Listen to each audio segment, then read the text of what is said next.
Ashes of the Singularity Escalation. Is it worth a buy? Let's read the words of the developer. The human race has expanded into the galaxy thanks to the wonders of the technological singularity. You have become so powerful that you can manage vast armies across an entire world that provides you with an ever greater galactic empire. Now humanity is under assault by a new enemy, calling themselves the Substrate. They seek to annihilate the human race from existence. You, as an up-and-coming member of the post-human coalition, must deal with both this new menace as well as renegade humans trying to lay claim to their own worlds. Before I start, guys, a few of you may think, hang on Mac, haven't you already reviewed this? No, I reviewed Ashes of the Singularity.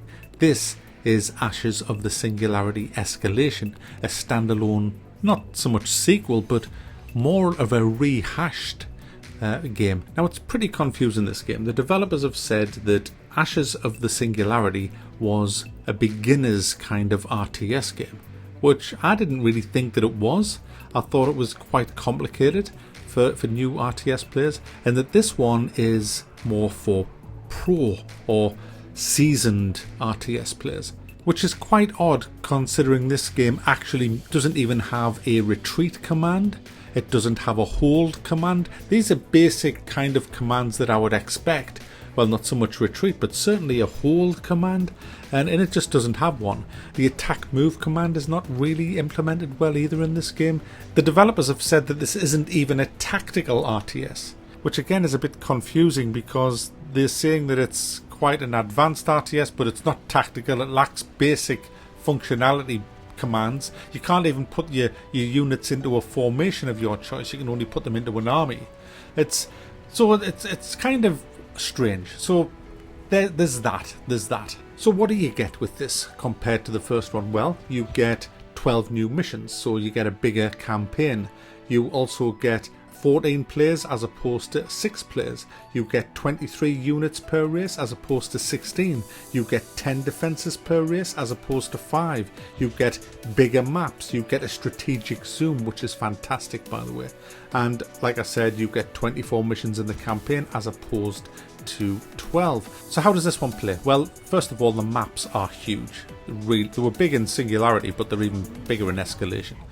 Which is a great thing, and the maps are good as well. There's some fantastic maps, so that's great for the skirmish. But let's talk about the campaign. The campaign is story driven, a bit cheesy at times.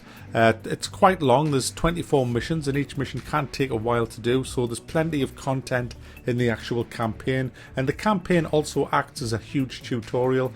So you know that the early doors missions of the campaign are pretty much just showing you the basics of the game, so it's a good place to just dive in and start. So it's nice that you have a story from the off rather than one of them stupid kiddified tutorials.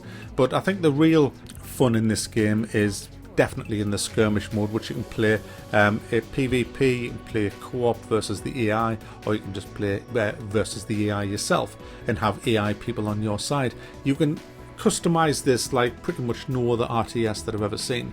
You can switch pretty much everything on or everything off. The actual resources on the map all connect to each other, and you can have a feature called supply line, which means that if the enemy take one of your resources that's in between two other resources, it will cut off the supply line to your base, essentially, which adds a nice bit of tactics in the actual game. The map layouts is great as well, with the terrain, which actually makes a difference in this game. For example, if you're on high ground, the enemy won't be able to see you, but you can see them and rain fire on them from artillery units and stuff like that. But going back to the skirmish mode, you can switch off aircraft, you can switch off orbital strikes, which is your big orbital cannons, your ability to teleport units onto the battlefield anywhere that you have line of sight to. There's a lot of different things that you can fire from space, but you can disable all of them or just partially. Some of the bigger ones you can disable, or you can have everything on. And like I said, with the aircraft, you can have them on or off, which is really, really good. You can also change the amount of people that's in each game. You can change the sides, how many different teams there are, and all the rest of it. So you've got absolute total control over everything that you do. And the game plays fantastic, really. I mean, I love the actual battles, the huge scale things. You have a lot of little light units that come out of light factories. Then you've got your medium factory, if you like, which has bigger, better, more powerful units. And then you have your big, powerful juggernauts that come out of your dreadnought factory. You've got dreadnoughts and juggernauts, which are these huge capital ships that can whack some serious firepower. There's all different types of them as well. There's some that are designed purely for taking out other juggernauts and dreadnoughts, and there's some that are artillery. There's some that are designed to take out loads and loads of units at one time, so they're good against swarms of units and tank rushes. But you have to protect them, so you send them out with different types of units that'll protect them against air strikes, that'll protect them against orbital strikes as well. You can get nullifiers that can come out and protect them. It is quite deep, this game, but like I said early on in the review, that it does lack the basic functionality of a hold command. There is a stop command that you can use, but they won't sit there still. They'll kind of wander off sniffing around other units if they see them, and it can cause a bit of a problem, as can attack move. I've often had a whole group of units and I've sent them into a place for an attack move, and one of them saw another unit off in the opposite direction, so he's turned and actually gone in the opposite direction of where I told him to go, because he's chasing another unit down. So little things like that don't happen all the time, but they can happen, and it can be a pain in the arse when you're trying to do some tactical movement. The bases is great in this game. You have a lot of defenses. All of them can be upgraded as well. All your guns in the defense can be upgraded into artillery or heavier turrets, and there's anti-dreadnought guns that you can put there as well. You can also protect your bases from orbital strikes with nullifiers that you place down, anti-aircraft cannons and all the rest of it. So you can turtle up if you want to in this game, but the power of the dreadnoughts means that you're going to have a shit ton of guns to do that. Overall, I'm absolutely loving the game. I kind of turn the aircraft off a lot because I'll just love the land warfare in this so much. So a lot of my games have just been with land warfare and orbital cannons and stuff like that. It's fantastic, the scale of stuff, and there's loads of maps. You can have like 14 in one game. I mean, and mind it's a 1070 PC i7. It runs absolutely fine with shit tons of units on there, and it looks great, and the sounds is fantastic. I love the sound effects of the guns, and I love the music. It has a fantastic soundtrack. It really does. It's quite an immersive game as well.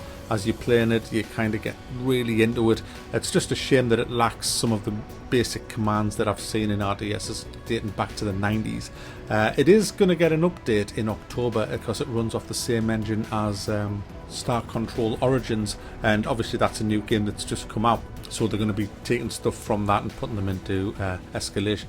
So there you go, guys. I'm going to give this a thumb up. It is a really good game to play, and if you are new to RTSs, don't be put off by the devs saying that this is for experienced players. You can play this. It's got a good tutorial. It isn't that hard. There is a little bit of micromanaging, but it's a fantastic fun game for co-op, multiplayer, or just single player, and it is definitely worth a buy.